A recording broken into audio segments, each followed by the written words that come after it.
What's up, nerds and nerdettes, and wee little nerdlings all?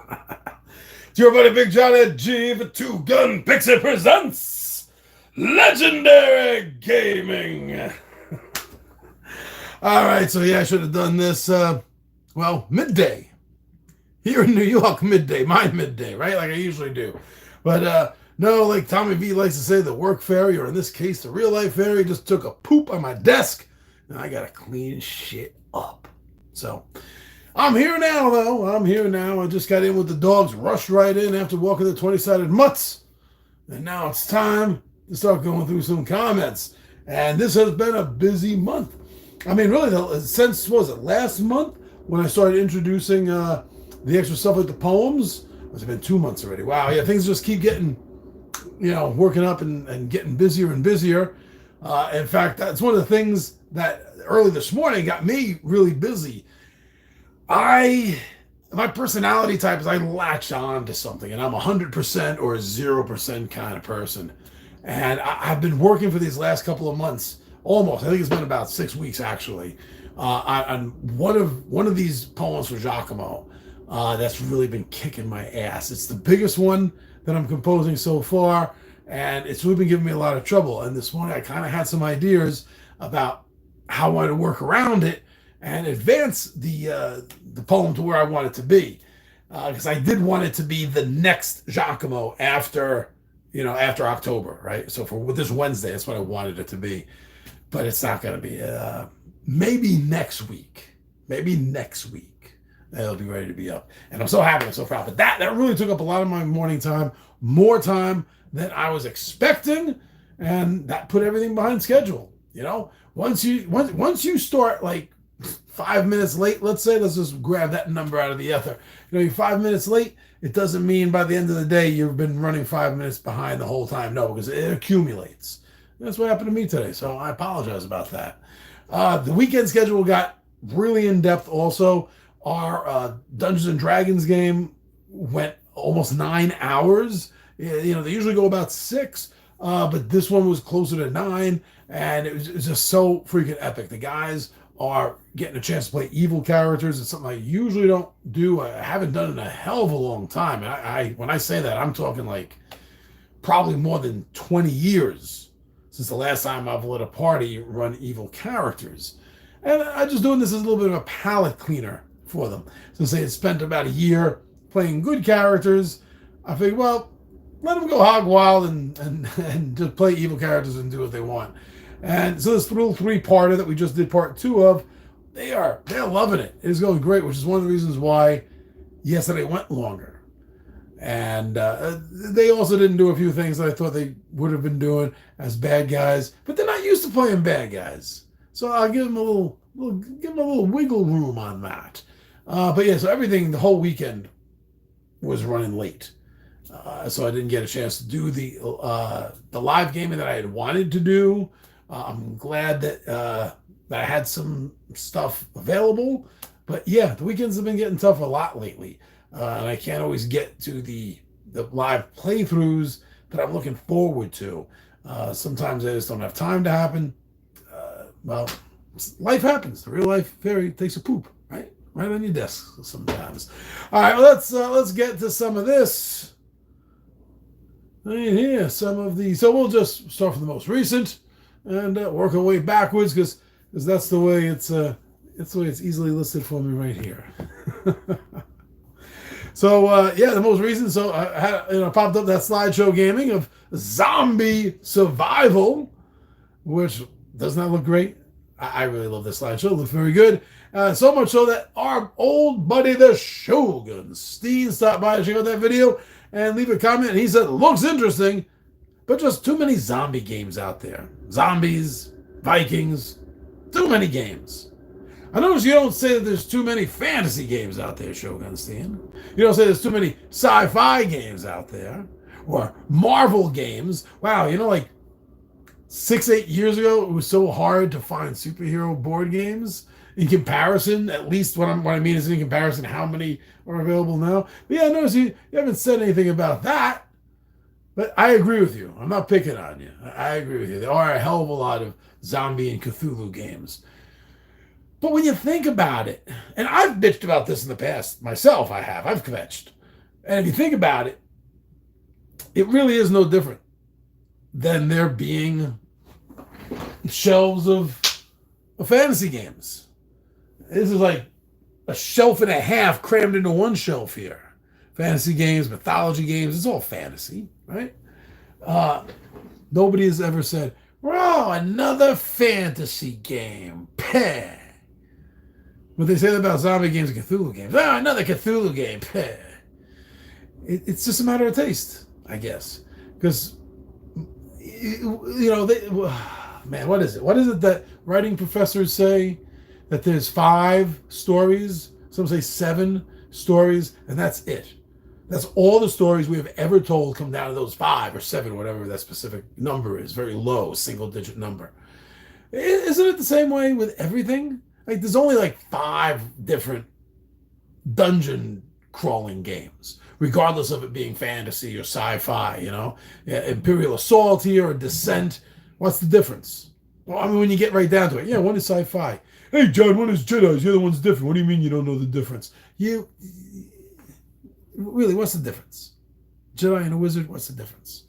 So they really are all the same. So to complain and kvetch, even like I've done in the past, about there being too many zombie games or Cthulhu games or something like that is just picking. I'll say it. It's just picking on that genre. That's what it is. Because like I said, no one says, "Oh, there's too many fantasy board games. There's too many Dungeons and Dragons board games." But hey, we all like what we like, and sometimes our likes change. Sometimes maybe 3-4 years ago, there's someone out there that really didn't care for Cthulhu games, and now they've played a couple that they like, and they look forward to them. So times change, our personalities, our attitudes, our everything like that changes. But yeah. Is there too many? Yes. Is it a problem? No, because you can say that about most of the genres out there. I still enjoy your comments there, Shogun. And thank you for that. Now, here's an old video. This is an old video, man. Back last April 22. I dropped a how-to play video. I haven't done one in a while. I dropped a how-to play video for a game that I had gotten from Kickstarter called Mini Quest Adventures. Now, I was planning on maybe doing a walkthrough on how to play that game. I hadn't decided at the point because I think that the how-to videos in general that I do are probably my weakest videos that I produce, that others do them better. So why should I spend my time doing that when I could be spending my time making a video that I do better? That's my reasoning. But the rules for this game sucked. The way they were presented, the rule book, it was horrible. And somebody reached out to me. I think it was someone that had watched my Hero Quest how to play, which I got to check. I think might be closing in on 10,000 views by now. It's the #1 video on the channel. Somebody commented that they wished that I would do one on... Oh, no, you know what it was? I remember now. It was the unboxing video for Mini Quest Adventures by Jandu Soft. And somebody had watched the unboxing video and made a comment that the rules sucked. They had having problems figuring out. They didn't know how to play the game. And if I could possibly do a how-to play video for it. So at that point, I'm like, okay, it's not an overly difficult game to produce a how-to. What I mean is it's not super fidgety. It's not 1,000 different little mini rules that I'm going to have to point out and edit into the video. So I'm like, okay, I'll do this. I got a request for something that I can do. I'll do it. And it's become a great video as far as the numbers watching. It's definitely my #2 of the how-to play video series. Definitely the #2 of that. It's probably within definitely the top 5 of my videos watched. So it does get a lot of play even to this, and a lot of people do comment that it was very helpful to them. So this video, we have Boards and Stuff 5008 watched the video, and they left a comment. "I found this game cheap in eBay, and this video helped me a lot to learn to play. Thank you. I mix it with my Pocket Odyssey for TTRPG on the go. I'm making a mini book of maps like the one in the game for various RPG rules that can be played solo or co-op like a micro RPG minus the R. Gay Realms and the Micro Chatbook RPG series. I've never, let me rephrase it, I've never wanted to spend the time working on, like you're doing here. This is amazing to me because there's so many other things game related. I'm not talking about like, oh, I'd rather go jogging. Look at me, does it look like I go jogging?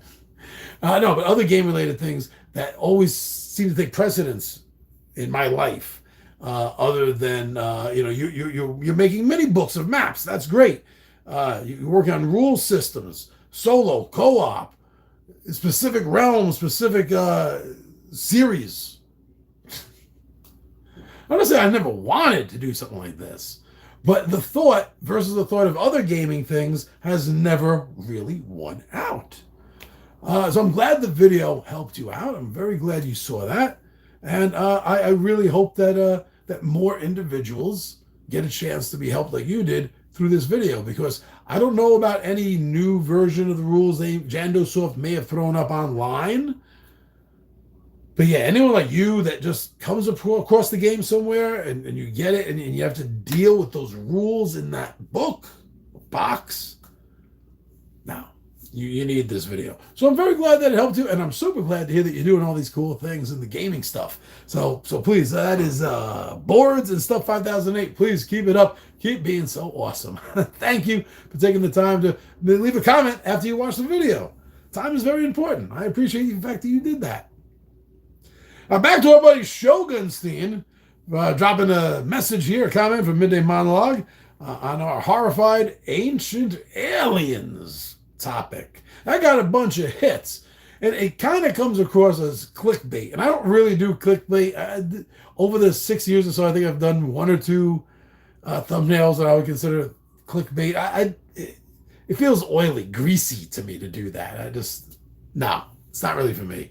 But this, it's not really a clickbait thing. Although there is no horrified ancient aliens board game out there, this video is about me thinking about it, letting you know that, hey, here's a lot of great thoughts. If they could do this, this would work. And UFOs, well, first of all, let's take a... that was supposed to be a whistle. Hold on. I got to wet my whistle, quite literally. There we go. So to take it back to just a step here, Ancient Aliens, a television show, whether you agree with it or you like it or not, it's been a hit. It's been on for almost 20 years. That is a hit show. That is a hit show, regardless, as I said, whether one likes it or not. But now, the idea, the concept, the conversation of UFOs/UAPs is very hot right now. Again, it's regardless of your opinion on the subject. The subject itself is a hot subject. Horrified. I did this video several months ago, so I did not even know. I was not even aware of Greek monsters, which I haven't gotten yet, but I hope to very soon. But even if I had known about Greek monsters, I still would have done this video, because what's next? What else can the Horrified series do? And the obvious thing is what the fans have been clamoring for this entire time, and make a Horrified game using a slasher, 80s, 90s, modern day slasher movie guys like The Scream and Freddy Krueger. And that'd be great. I would love that. That's a lot of rights to go out and collect and grab, because that's not one IP. Now, if you want to do something just one IP, and you don't have to do the IP. You don't even need Ancient Aliens to do a Horrified Aliens. That's it right there. Horrified Aliens. The Ancient Alien things just lets you know what I'm talking about. I'm not talking about aliens from another country. Obviously. That's a completely different game that we don't want to talk about. No. But for the Ancient Aliens Horrified version of the game, yeah, it's like, because we have all these different types of aliens. Again, whether they're real or not, they've come down the pipe of pop culture. So we know that we quote, know.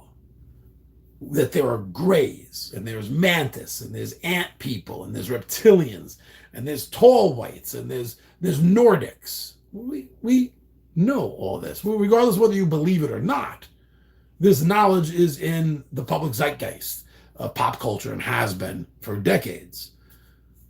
Use that. That's what I thought. So, I mean, I would have made that video regardless of knowing about, what I just say, Greek monsters. And I had a lot of fun. I had a lot of fun making that video and come up with these ideas and concepts. And I've done this before. I've made videos about board game concepts. That's as far as I'll go. Referencing back to the last comment. That's as far as I'll go. I'll think of the ideas and stuff. But time-wise, I got other things game-related that I'd much rather do. But I do come up with ideas sometimes. And for this one, I thought it was a good one. I really do. I would love to see other people playing and enjoying a horrified aliens game. That'd pretty much rock. But, as far as the cryptids ones go, they could do more than just America also. And there's cryptids in Europe, there's cryptids in Asia, there's cryptids in Canada and South America. I mean, we can get world maps going to keep that whole. It could generate its own sub-series of games. The horrified cryptids, boom, this country, boom, that country. And we got that. We could do that. But to do something different, horrified aliens, that's a great concept. Absolutely great. I'm handing out gold here. in that idea. And the Shogun Scene says, do you watch Secrets of Skinwalker Ranch? Is this a conversation that we want to get into? Now, a couple of years ago, me and Tommy V and a buddy of mine, Tim, had attempted to try to get together and do another video channel. Absolutely awesome. And talk about subjects, weird, fringe, para subjects that we found to be absolutely awesome. So we did an episode, I think probably more than one, I think we did 2 or 3 based around UFO stuff that was all happening. And this was just before the congressional hearings, but after the ATIP information and all that in 2017. I mean, yeah, a lot of years after that. So not everything had dropped yet, and there was still a lot of talk and speculation. So, yes, I do watch The Secrets of Skinwalker Ranch. I don't know what's going on there.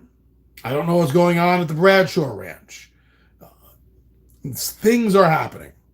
Things have been reported since before news and television shows, before people were writing books on the subject. There are stories going back. Were all those old stories just science fiction and fantasy? Maybe. Maybe not. I give a lot of credit to Dr. Travis Taylor. I mean, the guy has 2, or did he just get his 3rd? I know he's working on a 3rd freaking PhD. And he's got like 3 or 4 master degrees. I mean, the guy is one of the most degreed scientists I've ever come across. I mean, the guy's got more degrees than most other scientists that people look at and go, oh, he's one of the smartest scientists in the world. And this guy's got more degrees than them. And especially the degrees he has are in subjects that are really well suited for astronomy and for visual optics, right? So for him, and he's also worked with the Department of Defense, he's worked with the Pentagon, he's worked with the UAP Task Force.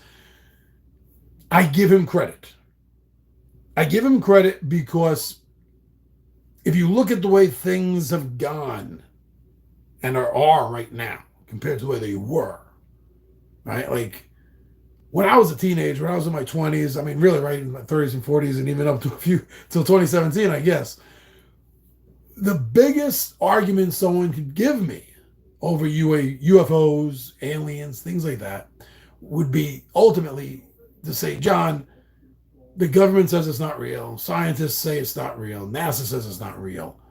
There's a couple of individuals that say this is real, but John, everyone else in power, in importance, in the scientific field, all say that this is wrong and there's nothing for you to believe in this. That's all changed. That's all changed now.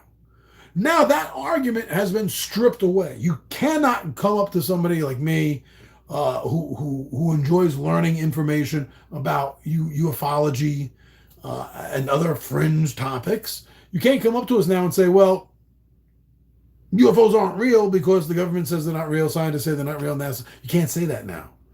Now it's the exact opposite.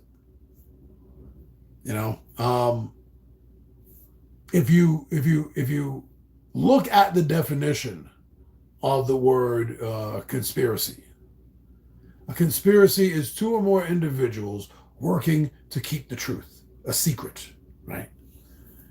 So, in order to now believe that everything that these military personnel are swearing under oath to Congress, both on camera and it's at this point now, it's already happened twice off camera in private sessions, and for Congress members to see footage of things like Gates did in Florida after he had to force his way in because the Air Force actually thought that they could say no to a U.S. congressman who has top secret clearance. By definition, they all have top secret clearance. Actually say no to him. And he had to have a very deep explanation how power flows in this country. So seeing this, they've seen things, they've been told things. Some of them know things firsthand that they can't say to the public. So yeah, this is all real. This is all real. So do I watch every single show on the subject? No, I don't watch every single show. I watch a lot of videos on the subject, a lot of YouTube stuff. Really, Secrets of Skinwalker Ranch is the only thing I watch. And that's because every season there's something that comes up. And they design the edit on it like this. I know they do. I'm not stupid. But it's still highly interesting how every season there's something that grabs me. Something that's like, holy shit, that's real. You know, like, was it 2 seasons ago they discovered through this the sonar all these tunnels about 100 feet under the ground, these metal tunnels that are running around. And apparently now they've also found that there's tunnels inside the mesa. No owner of the ranch has ever recorded anyone putting metal, I'm assuming steel, metal tunnels crisscrossing onto the land. That's really interesting. There's no records of it anywhere. There's no city or state records. No individual that's ever owned the ranch. There's no stories of locals and natives about, nothing at all. Yet it's there.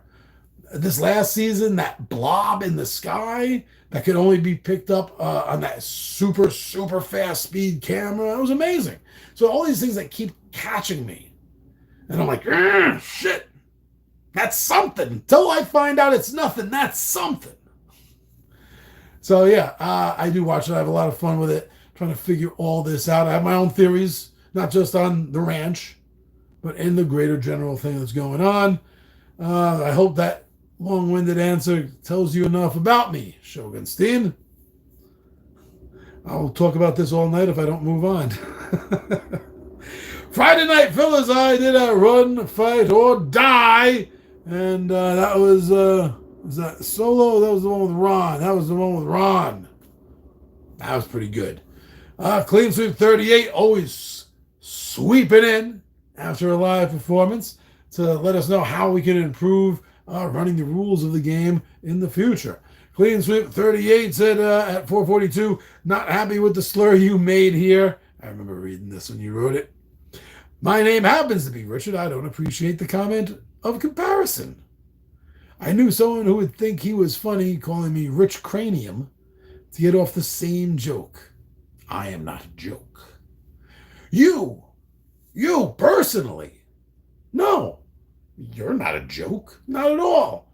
Neither am I, being named after a toilet, which I've been hearing most of my life. Actually, I have to admit, I haven't heard a John/toilet reference probably in about 15 years. That's kind of died down. Another thing I haven't heard in probably about the same amount of time, like the first 15, maybe 20 years of my life, happened a lot.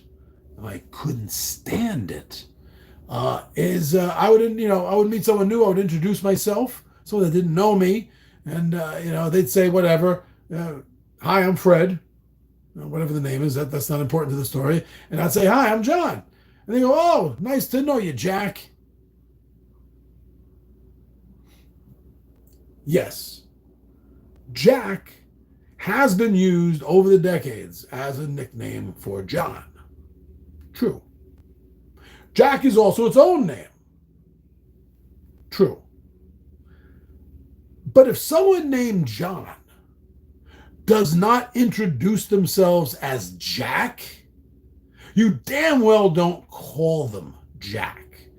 That's the same thing as somebody introducing themselves as Tim and you just call them Bob. I mean, it's a little different. You're going to tell me because Jack means John and some nickname stuff. But the point is that it's still a different name. That's what I'm making. That always pisses me off. So I understand your point. But also, that is not the first time at all within the last 5-6 years of all these live streams. Probably in some non-live streams also, where I have said the word Dick and then re-referenced it quickly with correcting myself as Richard. So you've missed a lot. You certainly have. But it was not meant at you. It was a generalization of a joke. I have never gotten mad at someone calling another person Jack. That's my point here. I wasn't talking about you. All's good. All is good. And moving on. What's in the Pixies box? And a game from a company we've never seen here at this channel before, and that's called Adventure on Games. Claim Sweep 38 swept in again. Said I'd be interested in watching a playthrough of that. Now I was hoping to get that up 2 weeks ago, but I can't play it one player, and unfortunately at the last minute no one was available. So, but it's gonna get up. I want to play that. It's a quick, fast card game. That'll be easy to get up on camera, and I'm excited to try. So just give me another week or two. I'm sure it'll get up soon. Is that unprofessional? I just did that on camera? Well, sorry. Tabletop Takeout, Alien Fate of Nostromo. Shogunstein, I don't even have to read what you have to say here. I know what you got to say, and I didn't even see it yet. You're going to tell me how this is an okay game, but you don't think it's as good as the Horrified games. And if I remember correctly, I think Horrified American Monsters is your favorite of the two. Anyway, let me take a look here. Check out what it is. The designer had an earlier... Oh, you're not saying that? Oh, this is completely different from what I thought you were going to say. Okay. So you say that the designer had an earlier game with a Buck Rogers type theme. Great theme. Great components. Ruined by poor instruction book and the very few playthroughs online. Glad he did better with this. Just too much like Horrified for us. We have both Horrifieds, so we got rid of this because it's too similar. If Horrified and Nemesis had a baby is what Anthony Rivera 3616 had to say about this. Sounds like you, Anthony, enjoy this title a little bit more than our friend Shogunstein does there. That's okay. Everyone has their preferences and there's nothing wrong with that. So, if Horrified and Nemesis, yeah, I can see that. I can see that point. But Shogunstein, you say that you have both Horrified, so you got rid of it because it was too similar. Does that mean you're not going to get Greek Monsters? Because that obviously has to be similar to the other two Horrified games. Probably more similar to them than Alien Fate and Nostromo is similar to them. So are you going to spend your money on that? Or do you have enough Horrified? Are you just ending it after the two? Not judging, just curious. Just absolutely curious. I'm dying to get it. I can't wait to get it. Midday Monologue Monday. Going back mid-month to the 16th here. Did a monologue on creating horror. Like that. Yeah, nice. It's not good for my knuckles. But I do it anyway because it sounds cool. Like Bruce Lee. So Midday Monologue, Creating Horror, Shogunstein 2. Got him 2. Old comments on the video. This is the Blair Witch. I saw it on Route 110 in Farmingdale. Scared the heck out of me. In my adult life, I'm not going to BS anyone saying that I was an unmovable child when it came to emotional fear. I'd be ridiculous to try to pass off. But as an adult, in my adult life, I've never once been scared by a movie. My wife, on the other hand, I can't say that about. In fact, it's the exact opposite. Our entire life together, which is almost 20 now, we've only watched one horror film together. And that was because, complicated story, my ex-girlfriend, who was joining us for a movie night, she loves horror films. And when my wife went up to go to the bathroom, the other one looks at me and says, this will tell you how long ago it was. She looks at me and says, John, put in your VHS of Blair Witch. I said it, VHS. So I hemmed and hawed. We had just started going out. We weren't even engaged or married yet. We were just starting to go out. And I looked at my ex and I was like, yeah, you think, I don't know, that's going to be a good idea. And she was like, I'll take the blame. Just it's my fault. I'll take the blame. Just put it in. So we put it in, and we played it up to the point where it already got past the beginning credits and everything. It was just ready to jump in. And when my now wife came back in, we started it up, and within 2 minutes, she knew what was on. She sat through it with us, but she was not happy. I've not made her do that again. Not at all. But yeah, depending on how old you were. I mean, what year did that movie come out?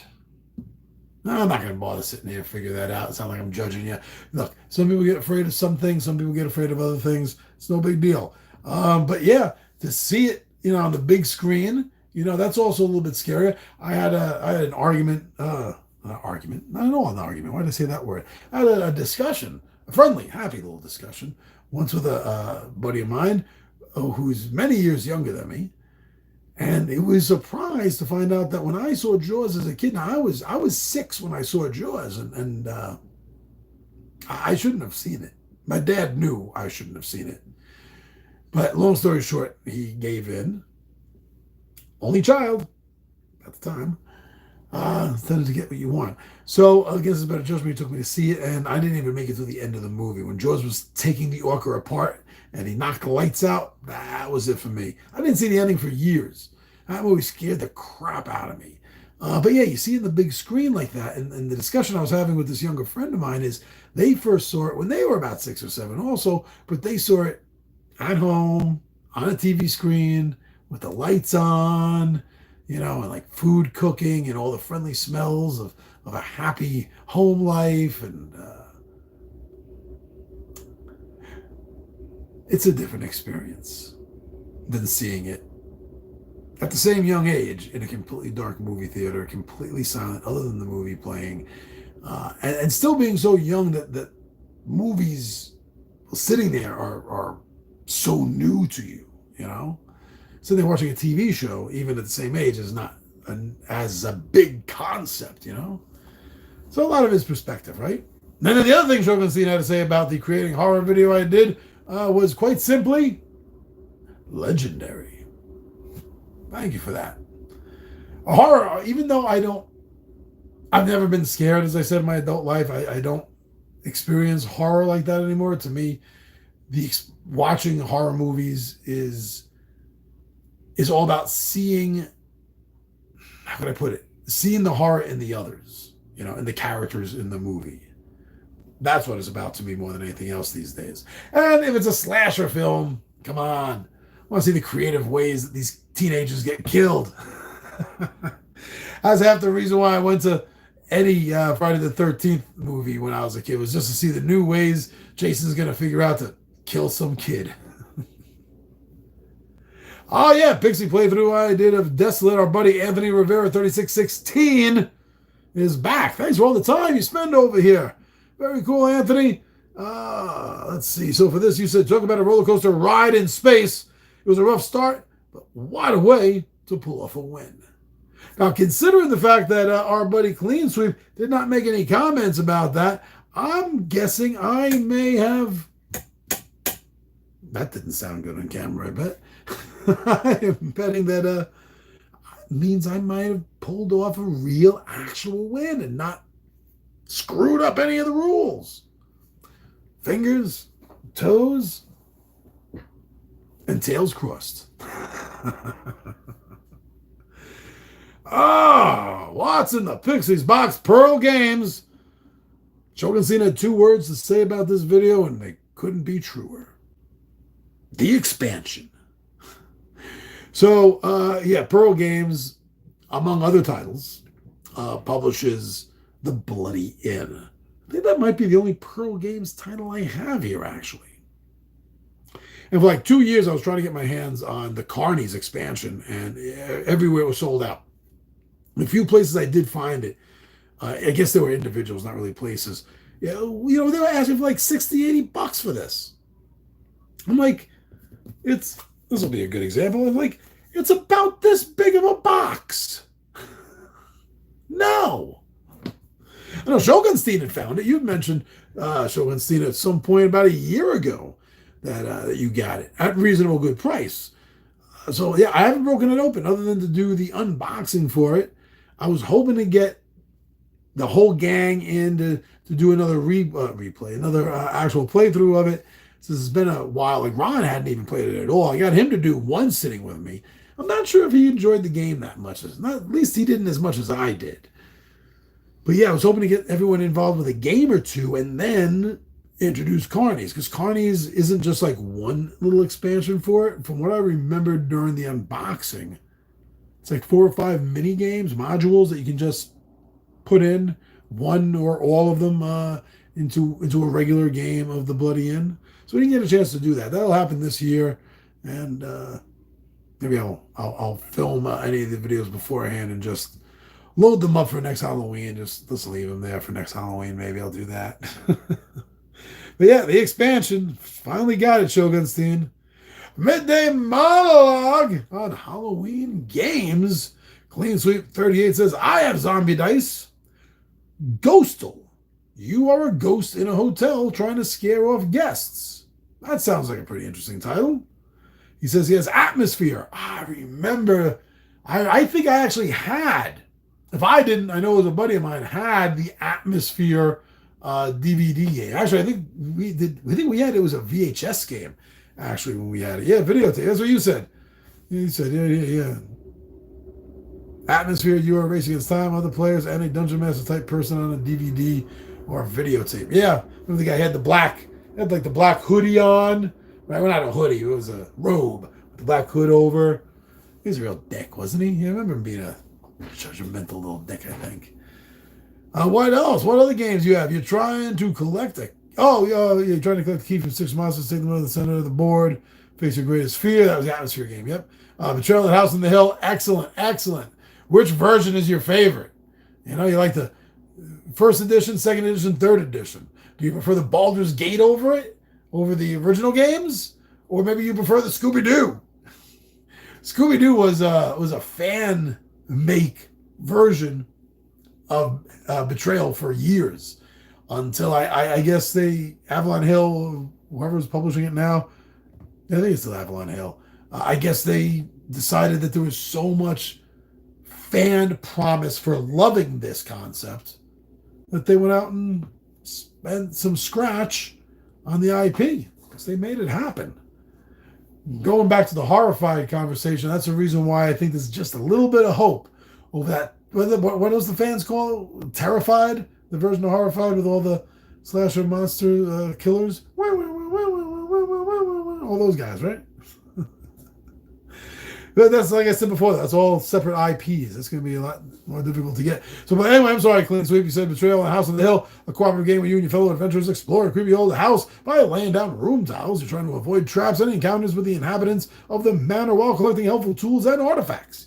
At some point, the haunt, those are my quotes, not Clean Sweep's, the haunt is revealed, and you or one of your party members becomes the traitor and tries to kill off the rest of the group. There's a lot of scenarios, so the game is very replayable. There is, and the second edition of it had a whole expansion of the Widow's Walk, Widow's Peak, no, Widow's Walk, adding that extra little small top level to the walkway of the manor. I don't know with the third edition if they incorporated that stuff because the base game had 50 haunts. Widow's Walk had 50 haunts. So I've never looked into the third edition to see if they've just flat out put all 50 in. I mean, all 100 or just the base 50. If they're the same. I haven't looked into it. I don't know any of those answers. But yeah, that's the way they were. That's the way they were doing that with the second edition of Betrayal. So I still got my second edition. No reason for me to chuck that, right? You know, Shogun Scene also said about the Halloween games episode. He said, "Love the art on Bloody End." Yeah, it's a little bit gory-esque, Edward Gorey, but not overly. There's another quality to it that I just don't know enough about art to pinpoint.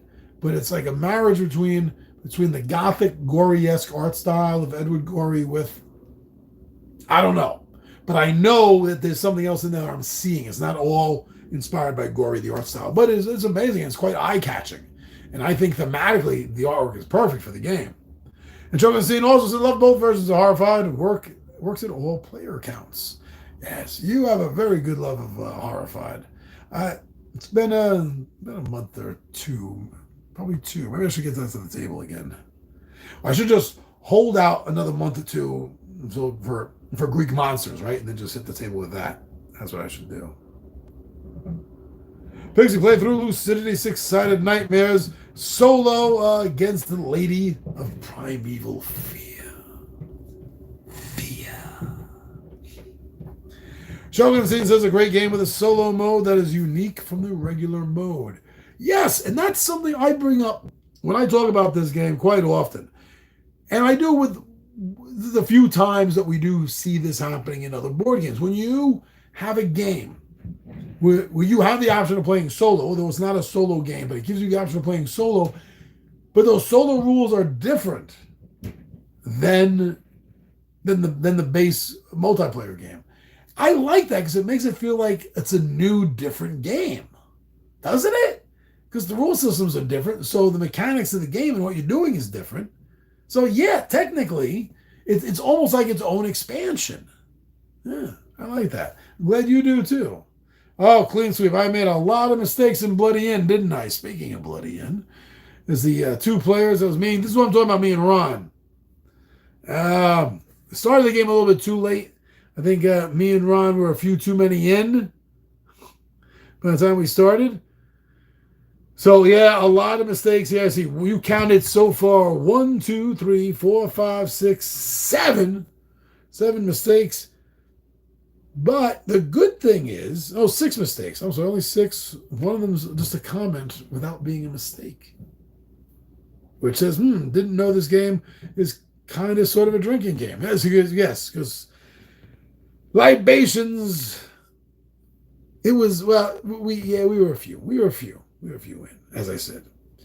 But I do notice, since you happily and thankfully put the timestamps on, I see Clean Sweep 38, that it doesn't appear that we made our first mistake until about 40 minutes into the game, where more things have been flowing. Correct? Correct. That makes me feel good, that it wasn't until, we got a few more into ourselves that we started making mistakes. And also, I don't think, has Ron played before? We talked about that during the game. I can't remember, but if he had, it's only been once before, and it was probably like 4 or 5 years ago. It was probably pre-pandemic. So yeah, he was pretty much coming in blank. But yeah, I'm not going to go over, I'm sorry, Clean Sweep. I don't mind giving your name the shout out, but I'm not going over each and every one of these mistakes that you point out that I make, because they're all stupid mistakes, mostly made because we were imbibing. Slideshow Gaming, back to the 7th, the end of the first week, Dark Souls the board game. Oh, PCU iMac. Good to see you. It's been a while since you left a comment here. Nice to see you still with us. So you said, nice review. Love the conclusion. Well, you know, my slideshow gamings have never been called a review before. They've been, actually, there was one person I haven't seen around here, and dare I say the word phrase again, pre-pandemic? I can't remember the user's name or handle, but it did point out that he or she thought that the slideshow gaming videos were the best unboxing videos they'd ever seen. Nobody has ever referenced it as a review. So PCU iMac, thank you. It's a compliment that the pictures were so well done and in such a good order that you perceived it as some sort of visual review of the game. Thank you. Very cool. Now clean sweep again with the bloody end 2 players. Oh, you did find some more mistakes. 18 and 26 minutes in. So I gotta retract what I said before. 18 and 26 minutes in. How come we didn't put a person in the top right room? Well, because we were drunk, we forgot. Sorry. Well, not all of them are like this one, even though there's a timestamp on it. It's not a mistake he's pointing out or anything. 1821. All the police are in the inn because they heard you talking about the cake earlier and they were hoping to score some donuts. All right. Midday Monologue. Oh, yep. So Midday Monologue, we are all the way back here at September viewer comments from a month ago. And Shogunstein, and Shogunstein. I guess I had mentioned, oh yeah, you know what happened is, and I didn't do it yet. Sorry, it's 46 minutes in, going on 47 right about now. But yes, I do often make it a point to let anyone know that's watching the video that Shogunstein's channel does more than just board games, but something very interesting that I think that he does and no one else really does that I've come across is colorblind reviews. Reviews of board games and their components from a colorblind person's perspective. I could do that a little bit. I just got my blues and greens shades blending a little bit together. So I'm lucky I got off a little bit light. Degrees of color blindness runs strongest in the XY chromosome set, which I have, being a male, and I got off easy with that. I mean, not as easy as others. I have a lot of male friends that don't have any problems with colors, so I'm happy mine is just a little bit between that one spectrum, the blue, green, you know. Like my thing is, the way I can describe it is, if you take the little wrapper, little clothes, little shirt off of a Crayola crayon, red, blue and green, and you hand them to me, I can tell you what blue and green are. There's certain shades I can't. So yeah, Shogunstein says, and I must have had the exact same conversation last video, because that's what Shogunstein is referencing. He says, I wish my blindness was just a little. Thanks again for the plug. Always give you a plug. Why the hell not? Also said, thanks for the shout out. Even gyms can't stream music anymore. Must have commercial streaming. Oh, did I get off on a rant about YouTube and the legality of music use here? But I keep getting copyright notifications and strikes. Well, at least I was, before I cheated my way around it as far as I could tell. Because I still, to this day, up until the point, I exclusively use my Android phone for all my filming. I do all my editing through the Android phone with Power Director app, which I pay for the monthly fees instead of using the free crap and the watermarks. And the free crap, there's like a pittance of things you can do for free. And they're watermarked. So I pay the money for the full service, which gives me access legally to certain music. But when I try to put that music on my videos, they give me copyright strikes and threaten my channel. And the way I figured out around that was I screenshot the entire video after I finished editing it. Just screenshot it. I don't download it, upload it, load it anywhere. I just take a screenshot of the entire video playing. And what my theory is is that any electronic code that you would get through downloading music does not carry through if it's a screenshot of the video. So then I upload. Then I take the edited video that I just re-recorded with a screenshot and take that re-recording and then upload it to YouTube. The same video, the same music, and then I don't get a strike for it. I don't. And I was probably going off in the same rant. I'm going to try to nutshell right now about the fact that as a creator, I can't believe I'm saying this, and I've been creating things long before YouTube. I've had published stories and poems going back to the 90s here in New York City, local publications. I've been creating for years. So it's hard for me to say this, but I think we have to re-examine ownership. Because the way it appears to me is the reason YouTube keeps striking my stuff that I pay to have the right to use in videos, to produce in videos. The ownership is all spliced out. You have the original creator of the music who then sells it, taking a splice, to someone whose whole job, their company, is to then resell it to all these app programs to make videos, to make music on. And then they resell the rights from there and to the individual. And it's like, well, how many ownership slices are there gonna freaking be? Is that the reason why YouTube is giving me problems? Because ultimately someone else owns the music that I paid for a right to use in my videos. I'm not the top tier level owner. That's BS. That's complete BS. To the point where, if you can just steal everything and anything right now online. I mean, the 90s when this all started was like, people think it was the heyday of stolen music and videos and art and everything off of the internet. But I think that it's just become so natural, so firsthand nowadays that you don't think about it as much. But it's worse. It's worse than it ever has. So are we at a point now? Are we at a point where we just have to say, okay, somebody creates something, it's the world's.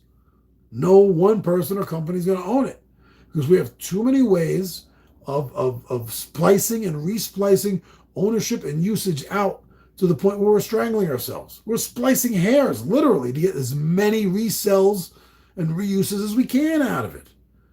And then that, in this case with me, it doesn't work. It doesn't work. What am I paying for if I can't use it? I'm paying specifically so I can use the music in my videos. And YouTube says, no, I'm sorry. We don't recognize it. It's not in our music files, so it's stolen. You're a crook, you're a criminal, and you're not going to make anything off of this. Well, ultimately, I laugh at you, YouTube. I completely laugh at you because you're powerless against me. As long as I don't do something absolutely vile, ethically, morally wrong, there's nothing YouTube can do to me because this is a non-monetized channel. And that's their number one thing to kick someone in the crotch who they have a problem with. Just trying to take the monetization off. I don't even watch a lot of YouTubers these days anymore, but the few I do, now and then, they'll all bitch about, oh, the video last week was demonetized. Well, they won't even tell me why. I'm sorry. That sucks. I don't know why. I watched the video last week you're talking about. I have no idea why they would have demonetized it. Probably because of some tiny little splice of ownership somewhere. It's ridiculous. And it's another reason why I'm not monetizing this channel. I refuse to live my life, this artistic expression of part of my life here, in fear that I can't do artistically, expressively, what I want to do. No. So by taking away their threat of demonetizing my channel is the best way for me to do it, I got no problem saying, fuck you, YouTube. I'm here for fun. As I keep saying, this is a for fun channel. So if your threat is to demonetize me, wow, YouTube, you're a freaking genius. How did you figure out that that's going to work against me? Another problem is I was raised as an only child. And I was raised as an only child who specifically taught by his parents. Figure things out for yourself. You have a question? Did you try figuring it out yourself? If you try figuring it out yourself and you can't find an answer, come back to us. We'll help you. And if I had to come back and help, the first thing they did was help me to figure out a better way to find the answer myself. So here I am, an only child who's not used to being told no, who's been trained to think for himself, to figure things out for himself. Yeah, the way I see it, I'm winning here, YouTube, because I'm not doing anything wrong. Nothing at all. So whatever threats that are made against me and my channel and the music I use, YouTube can go screw themselves. No one's getting hurt here. Emotionally, physically, no one's getting hurt on this channel. I'm not monetizing this channel, so go to hell. Just let me do what I want to do here. And so far, that's been working. That's been working. How do we get off on that tangent? I can't remember. Can't remember how we get off on that. I get off on that tangent a lot in these videos, don't I? At least this time it happened near the end of the video. I mean, we're almost an hour in. I've already gone through the month, right? So I don't know. But I do know that screw YouTube. If you're not doing anything, if the YouTuber is not doing anything wrong, ethically, morally, leave them the hell alone. But unfortunately, I'm one of the few, maybe the only, if definitely not the few, specifically for fun channels here on YouTube. And they don't know what to do about that. So maybe that's why they leave me alone, because they don't know what to do.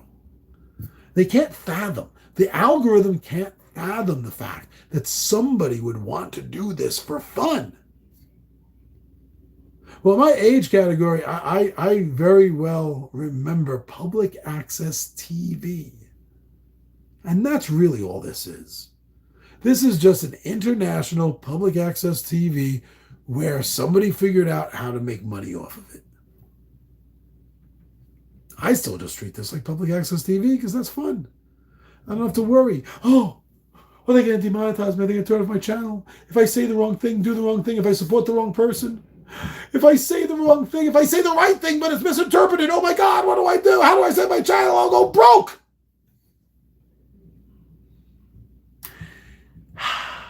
What a relief.